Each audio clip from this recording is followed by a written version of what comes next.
Colossenses capítulo 1, verso 9.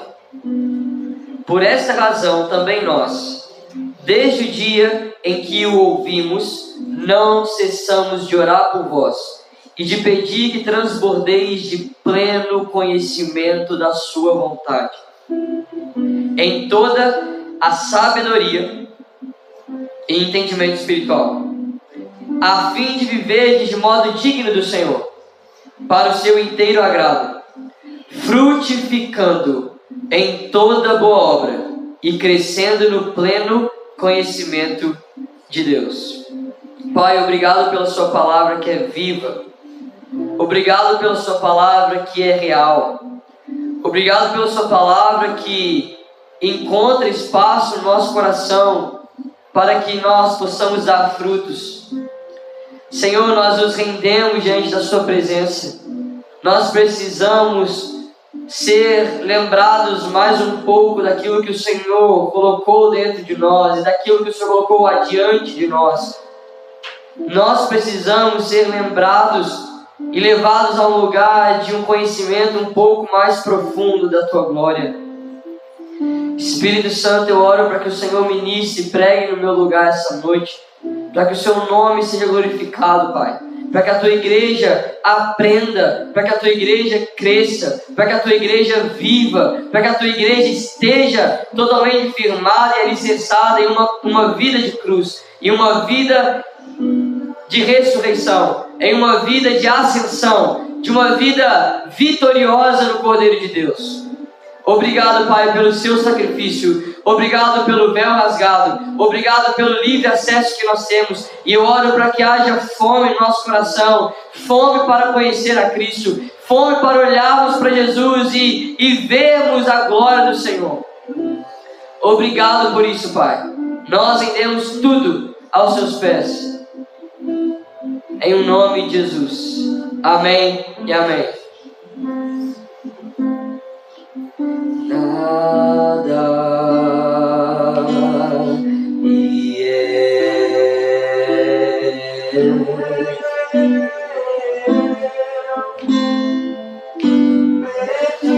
Estou sentindo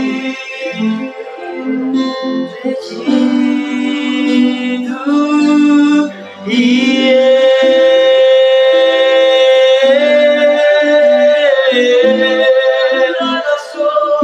eu nada sou sem ti,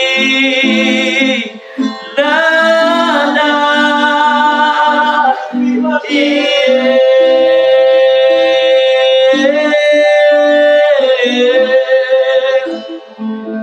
perdido estou sem ti, perdido.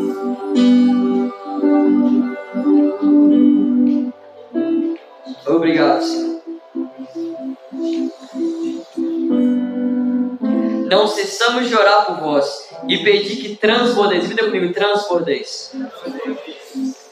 Meus irmãos, eu sei que quando nós às vezes nos assentamos assim para ouvir o Senhor, ou quando você bota uma pregação e você fala, vou ouvir um pouquinho mais de Jesus aqui.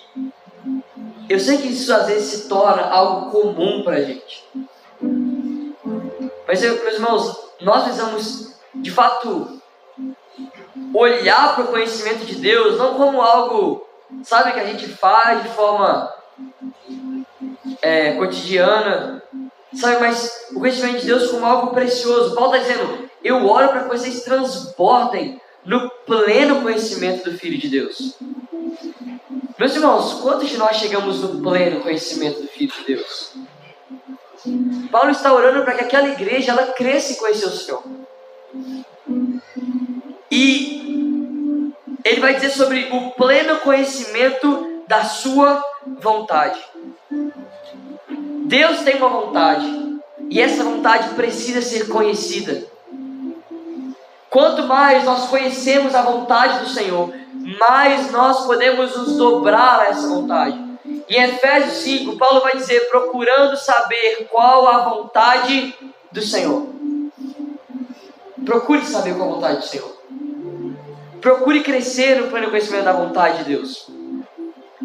O pleno conhecimento de Deus não é um bacharel. O conhecimento de Deus não é por um diploma teológico. Às vezes a teologia humana, ela mata o conhecimento de Deus. Às vezes a nossa teologia e o nosso entendimento humano a respeito dos atributos de Deus mata o conhecimento espiritual de quem Deus é. Porque conhecer a Deus não é sobre memorizar alguns versículos. Conhecer a Deus não é sobre ouvir muitas pregações. Conhecer a Deus não é saber sobre a obra da cruz e saber sobre os pontos do Evangelho. Não é saber os princípios elementares da fé. Conhecer a Deus vai além dessas coisas.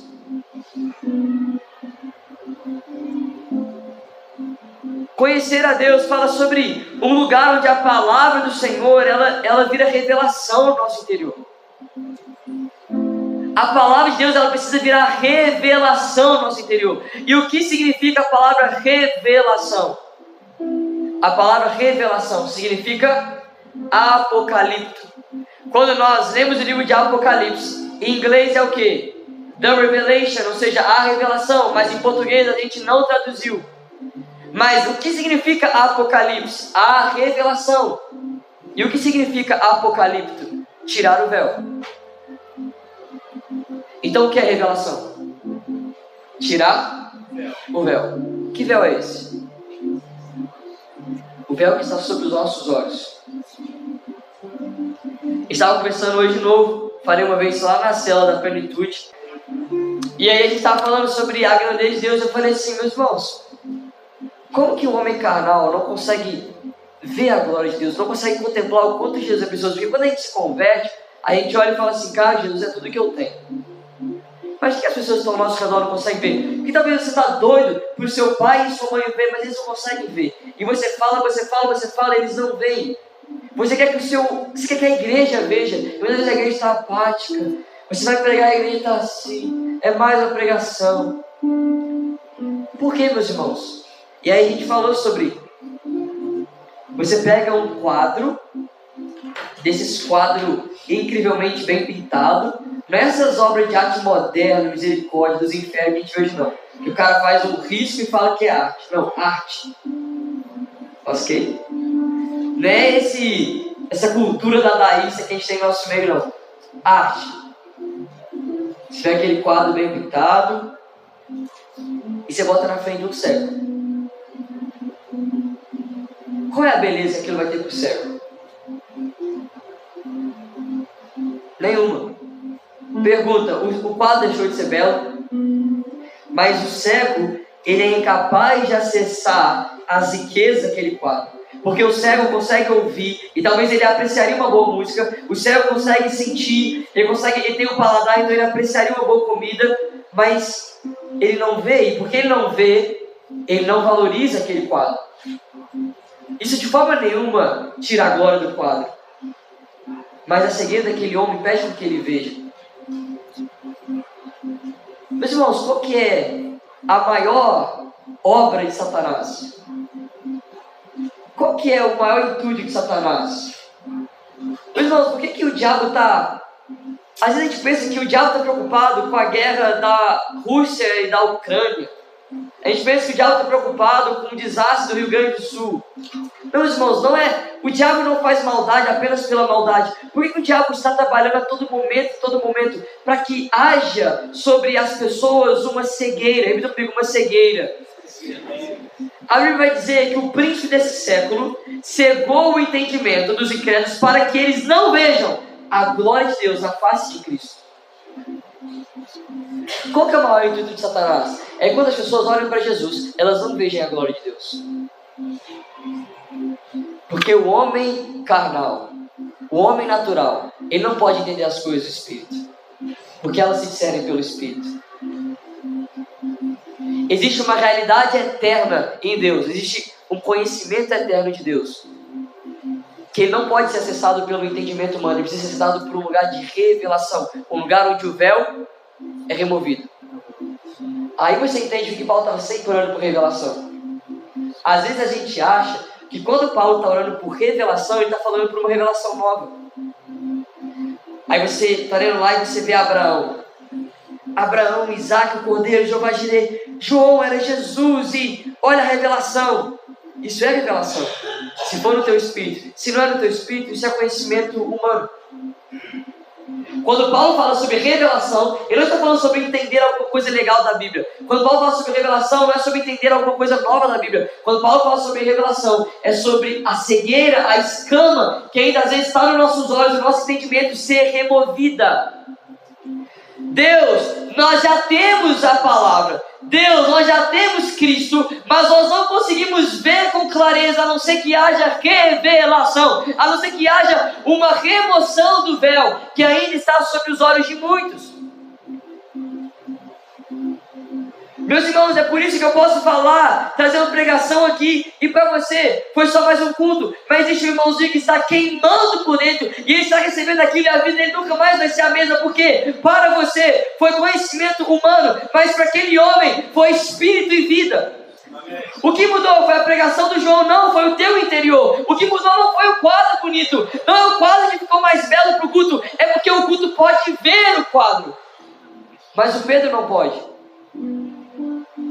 Meus irmãos, não é o externo, é o interno. Você entende que o lugar de revelação não aponta Moisés, o lugar de revelação aponta o João. A voz de Deus é muitas águas, não no sentido que a voz de Deus é como uma tsunami que invade. A voz de Deus é de muitas águas porque é como o homem que entra no rio. Então a revelação é um processo no Espírito. A revelação, ela é um processo no Espírito. Quando a gente olha para a Bíblia, a gente vê que Deus se revelou para o ser humano de forma progressiva. Para Abraão, ele se apresenta como El Shaddai, Deus Todo-Poderoso, vou te fazer pai de grandes nações. Quando ele chega para Moisés, ele vai dizer para Moisés: olha, eu apareci para os patriarcas, mas pelo meu nome eu não me fiz conhecido por eles. E aí Moisés entra em um lugar um pouco maior de revelação. Davi, um pouco maior de revelação, porque ele tem a revelação do tabernáculo de Deus e da adoração em volta da arca da aliança. E ele entra em um lugar um pouco maior de revelação. Até que vem Cristo. E aí Cristo é a expressão exata de Deus. Aí Cristo é o véu removido da humanidade. Aí Cristo é o fim das sombras. Porque até Jesus, o homem chegava a Deus pelas sombras. Mas quando Cristo vem, Ele é o quê? Eu sou a luz. Tem uma sombra, mas aí você joga uma luz. Para onde foi a sombra? Ela é removida. Então Cristo é a luz. Não no sentido que Ele veio te dar uma vida melhor. Cristo é a luz. Não no sentido que Ele veio fazer o seu filho parar de ser drogado. Cristo é a luz, no sentido de que Ele veio revelar o Pai, que outrora havia um véu aos nossos olhos, ou seja, uma sombra que não nos deixava vê-lo completamente. Sim ou não? Por que Cristo é a luz? Porque através de Cristo eu posso conhecer o Pai.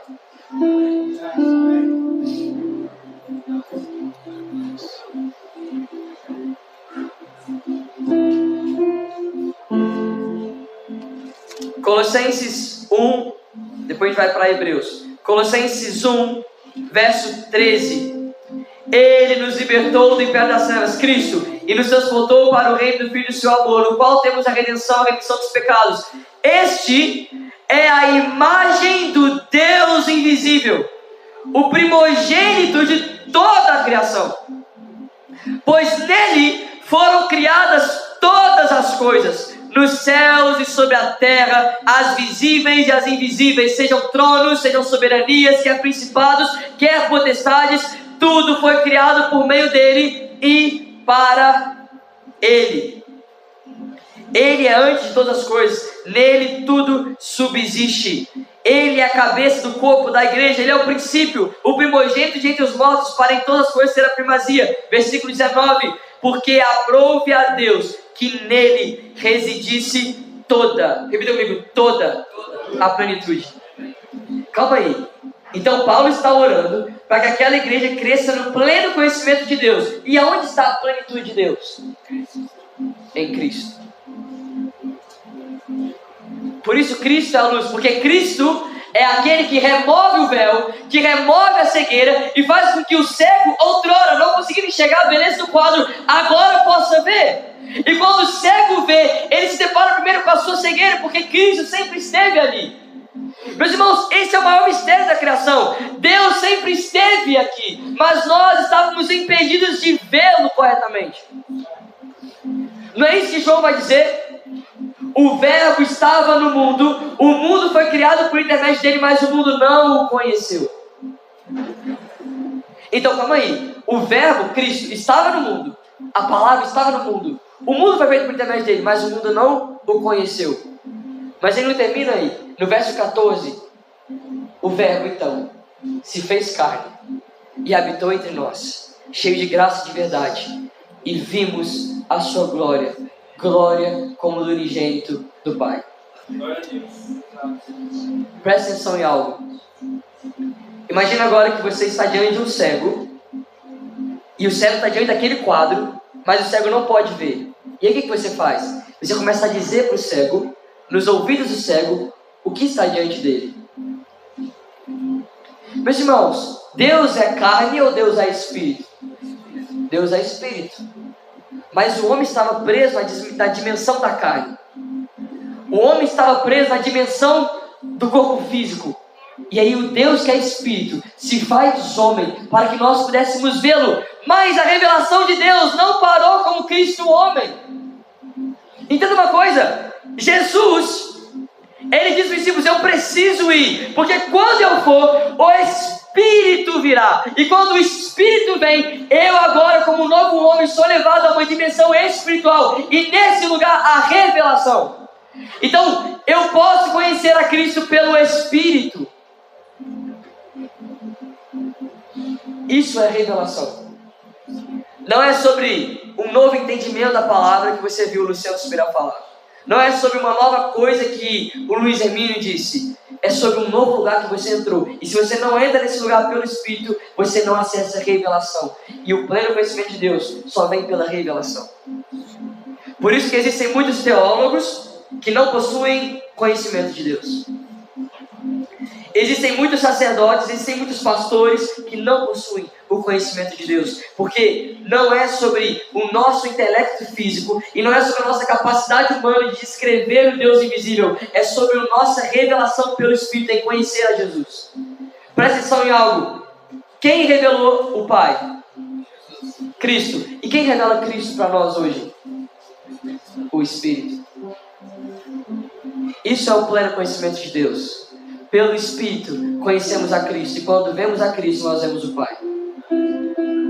João capítulo 1 verso 18, abra aí na sua Bíblia, e esse é um verso para você memorizar, decorar, gravar. João capítulo 1 verso 18.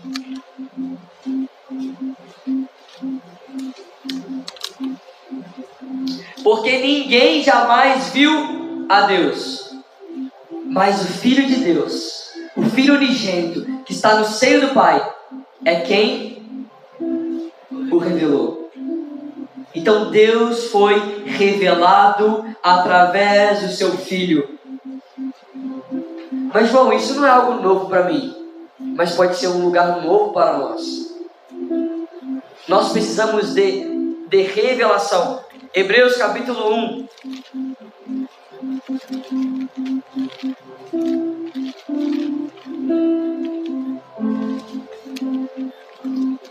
Hebreus capítulo 1, verso 1.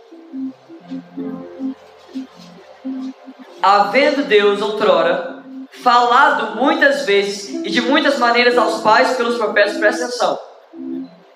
Nós éramos cegos, a luz ainda não tinha vindo. Então Deus está usando sombras para falar conosco. Deus está usando homens para falar conosco. Deus está usando figuras para falar conosco. Outrora, falando muitas vezes de muitas maneiras aos pais pelos profetas, nestes últimos dias nos falou pelo Filho, a quem constituiu o herdeiro de todas as coisas, pelo qual também fez o universo. Ele, que é o resplendor da glória e a expressão exata do seu ser, sustentando todas as coisas pela palavra do seu poder, depois de ter feito a purificação dos pecados, assentou-se à direita da majestade nas alturas. Eu lembro a primeira vez que eu e o Mateus estavam sentados lá em cima estudando Hebreus 1. Aí a gente ficou umas 2 horas para ficar nesses 4 versículos, para ir um pouquinho adiante, apenas falando sobre a sublimidade de Cristo. Quem Cristo é. Meus irmãos, Paulo está olhando para uma igreja bem consolidada, uma igreja com pastores que eram plena referência, uma igreja com homens que eram totalmente habilitados para ensinar.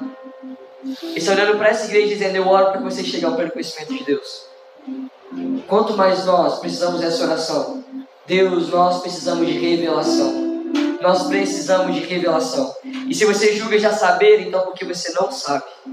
Porque aquele que sabe é levado a um lugar onde a nossa inteligência é humilhada diante do Cordeiro de Deus. Nós precisamos desse lugar, nós precisamos dessa visão.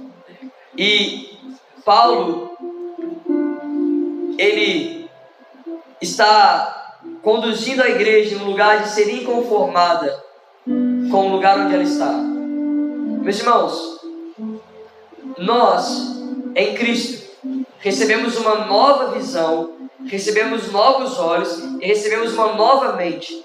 1 Coríntios 2 vai dizer: quem jamais conheceu a mente do Senhor, ou quem foi seu conselheiro? Mas nós temos a mente de Cristo. Por quê? Porque você não pode entender a Deus com a sua mente, mas você pode compreender as virtudes de Deus através da mente de Cristo. Esse é um lugar de revelação. Isso é um lugar de revelação. Você consegue entender que Jesus estava durante os 3 anos de ministério com os discípulos, falando assim para eles: olha, eu vou morrer. Olha, eu vou morrer. Eles vão me matar, vou ficar morto 3 dias depois, vou ressuscitar. Não era isso que ele falava? Sim. Você acha que os discípulos ouviram? Claro que ouviram. Ouviram várias vezes. E está escrito que os discípulos ouviram, mas eles não podiam entender. Quando Jesus morre, eles falam: Jesus ia morrer? Será realmente que era ele porque ele morreu? Qual o sentido disso, meu irmão? Ou aqueles discípulos eram muito burros, como ninguém aqui é, porque se eu falar para vocês: olha gente, amanhã eu vou morrer, o mínimo que vocês vão fazer é o quê? Ficar alerta, sim ou não? O João falou que vai morrer, vão ficar vigiando, e aí eu pareço morto amanhã. Vocês vão ficar tipo: nossa, ele morreu. Vocês iam ser pegos de surpresa? Por que vocês foram pegos de surpresa? Cristo estava falando no Espírito e eles não entendiam o Espírito. Só quando o Espírito Santo veio, ele disse: paz seja convosco, e soprou o Espírito. Só quando o Espírito Santo veio é que eles puderam ver. Meus irmãos, às vezes Jesus já te falou tudo que você precisa saber, mas você ainda não viu. Sim ou não? Cara, a melhor coisa no discipulado é quando você fala uma coisa com aquela pessoa e a pessoa ainda é criança na fé, ela ainda é bebê e ela não consegue entender.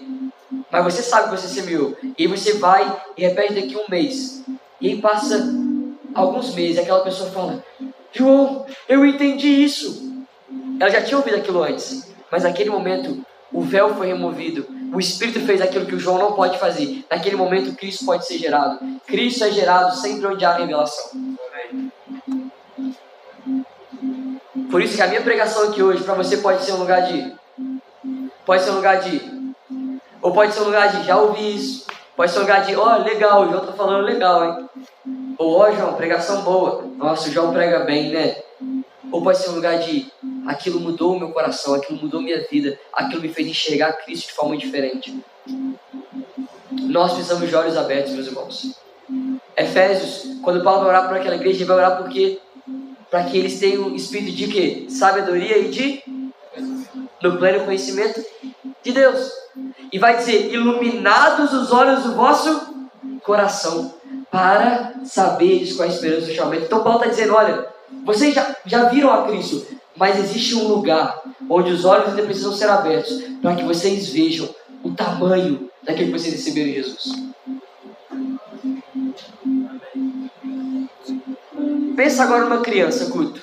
Você vai e dá 10 reais para Isadora. Ela olha para aqueles 10 reais e para ela é o quê? Muito dinheiro. Sim ou não? Pelo menos essa era a visão que eu tinha. Eu lembro que eu chegava para o professor da minha escola e eu falava que meu pai tinha uma máquina de fazer dinheiro. Por quê? Eu olhava para o lugar que eu tinha um 2 reais ali, 5 reais ali, ali, porque meu pai era rico. E é o que eu falava para meus amigos, meu pai é rico, meu pai tem uma máquina de dinheiro. E eu nem sei se a professora levava isso a sério, né? Vai que ele realmente tem uma máquina de dinheiro. Mas eu era bem cego. Mas por quê? Porque uma criança não vai entender. E às vezes você deu para uma criança um PlayStation. Para você custou caro, mas para a criança é o quê? É um PlayStation. O filho que pede para o pai um Ferrero Rocher ou um Kinder Ovo, como a mamãe comprou um Kinder Ovo para mim hoje, o filho que pede o Kinder Ovo, ele não está imaginando que para o pai vai custar o quê? Quanto que é um Kinder Ovo? 10 conto? Foi R$7,99, pai? Ai, o pai sabe. R$8. Para a criança é o quê? É um Kinder Ovo. Paulo está dizendo, vocês receberam Jesus, glória a Deus, mas existe um lugar onde vocês ainda não entraram, porque vocês são meninos. E como que nós crescemos em Deus? Com mais pregação? Com mais pregação? Não, nós crescemos em Deus com mais revelação. E quanto mais revelação, mais eu entendo quão alto foi o preço. E quanto mais alto eu entender o preço, mais eu vou saber quanto eu sou amado. E quanto mais eu entender o quanto eu sou amado, mais eu vou saber o quanto eu fui perdoado. Menos o diabo tem lugar para colocar condenação na minha vida. E mais eu posso refletir o amor do Pai. Porque aquele que é muito perdoado, muito ama. Agora, quando Jesus diz que aquele que é muito perdoado, muito ama, ele está dizendo que uns foram mais perdoados do que outros? Não, mas uns reconhecem, alguns vê o tamanho do perdão e outros não. Quanto mais alto for o nosso lugar de revelação, mais alto vai ser o lugar que eu sou disposto a amar o meu próximo. Então sempre, meus irmãos, eu falo isso para mim. Sempre que eu não estou disposto a amar o meu irmão, eu vejo que eu ainda não amo ele corretamente, a culpa não é do meu irmão. Falta revelação em mim. Sabe o que eu faço? Eu dou meu joelho e falo, Jesus, eu preciso te conhecer. Deus, abre os meus olhos. E essa talvez seja a oração que eu mais faço. Sem dúvida, essa é a oração que eu mais faço. Há muito tempo. Deus, abre os meus olhos. Eu quero te conhecer. Eu preciso de revelação. Eu preciso entrar em um lugar onde eu veja Cristo como Ele é. E não como a minha mente projetou Jesus. Às vezes, por falta de revelação, nós projetamos um Jesus que não é Cristo. Coisa que já se depararam alguma vez com o entendimento de Jesus, que quando você foi ler a palavra, você viu que não era Cristo. Ninguém? Vocês são crentes mesmo, hein, gente? Eu várias vezes. Adorei água. Mas todo dia. Aí exagerou, né? Tô falando verdade. Vai entrar ali na revelação. É o perigo.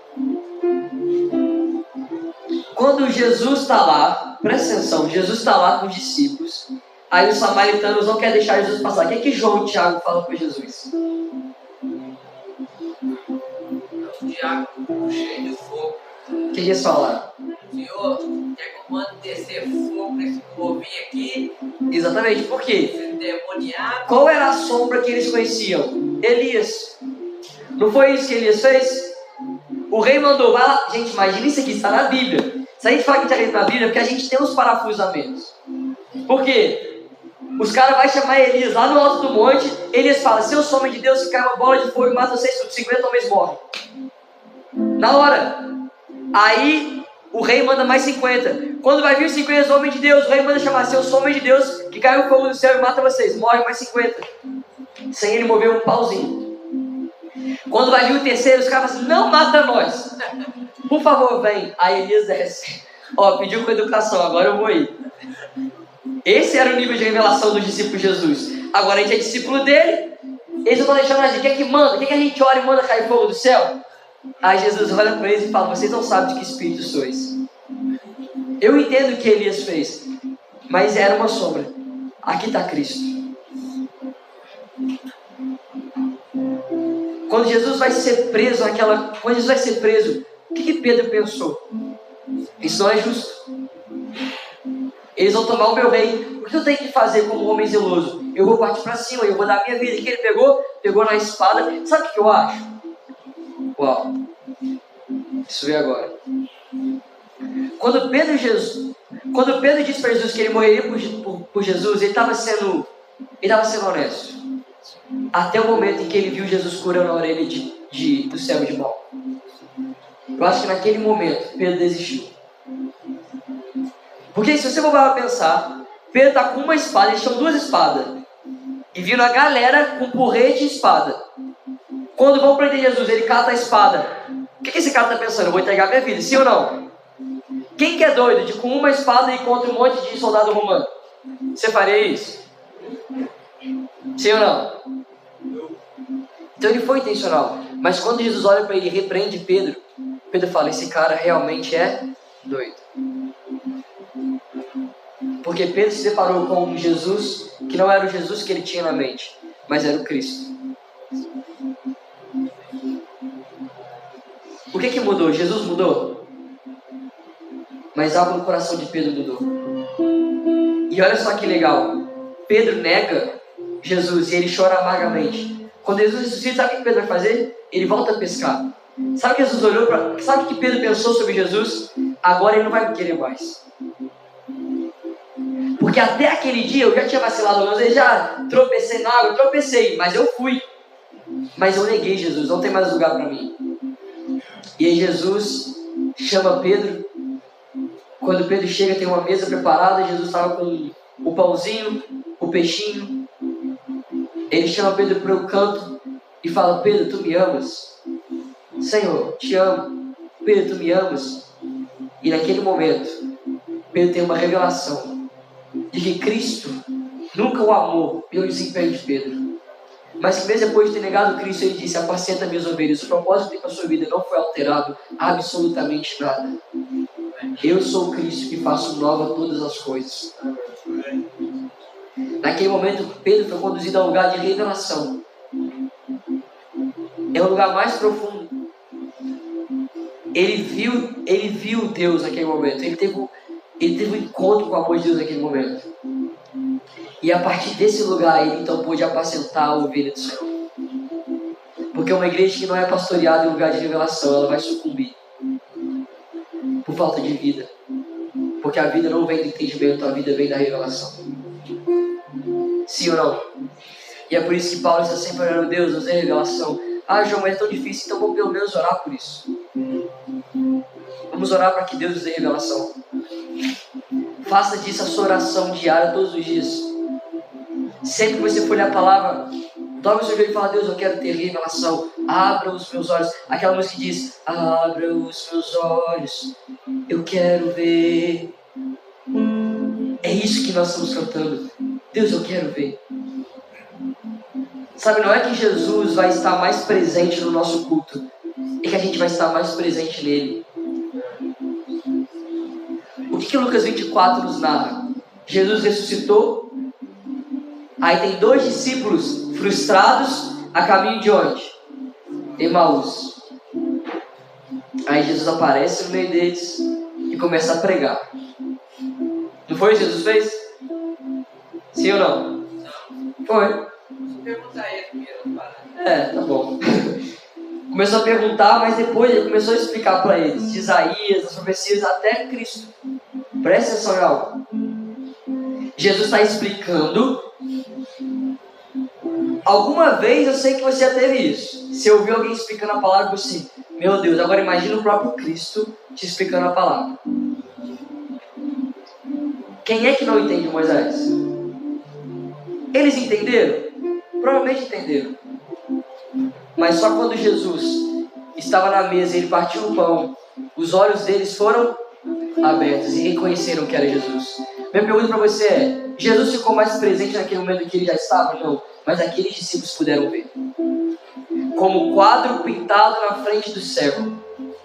Não altera o quadro, altera a visão. Porque se houver a luz, aqueles homens verão. Por isso presta atenção em uma coisa. Qual é o chamado da igreja? Jesus diz em Mateus 5,14. O que Jesus diz em Mateus 5,14? Vós sois a luz. Por que a luz veio? Porque você em trevas não consegue ver a beleza de um quadro. é como um cego que está em trevas. Mas quando a luz vem, então as pessoas podem ver. E ele disse, assim também brilha a vossa luz perante os homens, para que eles vejam as suas boas obras e glorifiquem ao Pai que está nos céus. Como que um homem pode dar glória a Deus quando ele vê a glória de Deus na face de Cristo? E que Deus está nos ensinando que a igreja é o mecanismo pelo qual Deus usa para manifestar a luz, para que os homens ímpios possam ver a Cristo. Como nós iremos refletir uma imagem real de Jesus sem ter uma revelação real do seu caráter? Sim ou não? Então, se existe algo que é prioridade na minha vida, como homem, é ter uma revelação de Cristo maior. Se tem uma prioridade na sua vida como mulher, é ter uma revelação de Cristo maior. Uma vez eu estava ouvindo o Paul Washer, e ele pregando num culto de casais, e ele vai pregar sobre casamento, só que, mano, o Paul Washer, ele só tem uma mensagem. Se você ouvir a mensagem, né, que eu mandei pro Guto, quebra, né, Guto? Chama Pregação Chocante do Paul Washer. Depois você bota lá. É a pregação mais famosa dele. Tem legendado.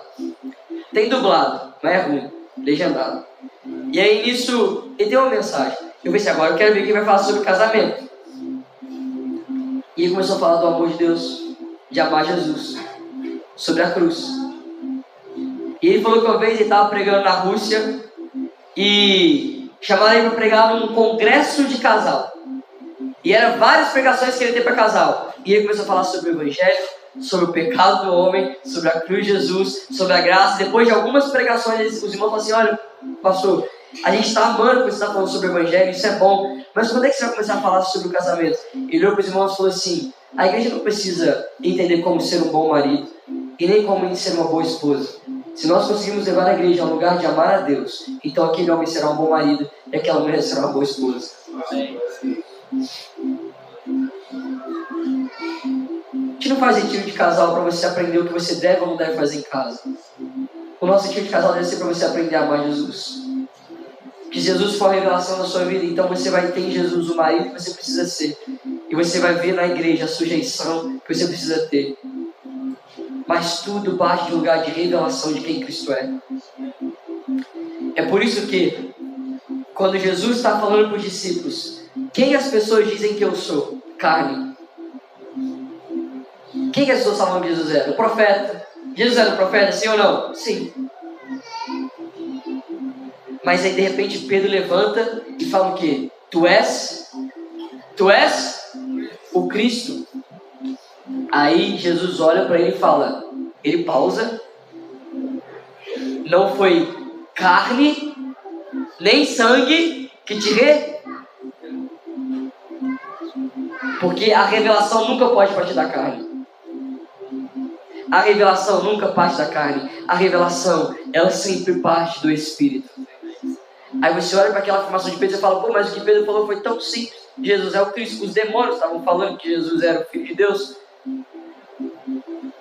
Mas quando Jesus olhou para o rosto de Pedro naquele momento e viu a declaração daquele homem, não viu um homem que repetiu algo.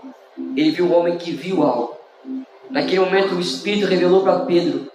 E Pedro disse, tu és o Cristo. Ele teve revelação, mas depois de um tempo ele precisou de mais revelação. Depois de um tempo ele precisou de mais revelação, porque a revelação de Deus, ela é um processo na nossa vida. É por isso que aquele texto de Osés é muito necessário. Conheçamos e prossigamos em conhecer a Deus. Aí o homenzinho senta, se começa a falar sobre a cruz, eu já sei disso. Eu já entendo disso. Não é assim, meus irmãos. O Evangelho não funciona assim. Jesus não tem uma matéria nova para quem passou do 8º ano para o 9º ano. A matéria é a mesma. É Cristo. A nossa percepção que aumenta sobre isso. O nosso espírito que é levado a um lugar de maior profundidade. É nós que entramos um pouco mais no rio de Deus.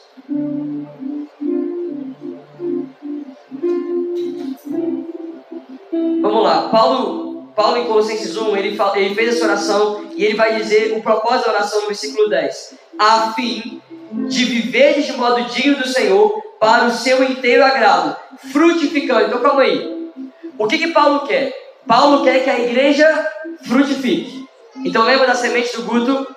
Aquela semente do Guto precisa frutificar. Agora, como que a igreja frutifica?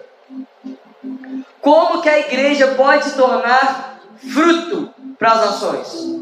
Como que a igreja pode se tornar comida para aqueles que precisam? Como? João capítulo 15.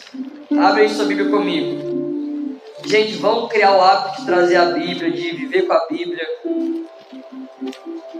de andar com a Bíblia.